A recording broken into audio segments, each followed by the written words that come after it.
Mutton குழம்பு சுவையில் ஆரோக்கியமான பட்டர் பீன்ஸ் குருமா செய்வது எப்படி?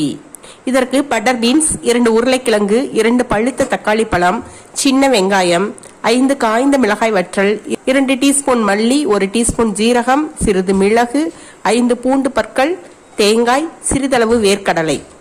வானலியில் மசாலா பொருட்களை போட்டு சிவக்க வறுத்து ஆறியவுடன் மிக்சியில் போட்டு அரைத்து வைத்துக் கொள்ள வேண்டும். சிறிதளவு சோம்பு, பட்டை, கிராம்பு, அனாசிப்பூ, பிரிஞ்சி இலை இவைகளை சேர்த்து தாளித்து விட்டு சின்ன வெங்காயத்தை போட்டு நன்கு சிவக்க வதக்க வேண்டும். தக்காளியை சேர்த்து மசிய வதக்க வேண்டும்.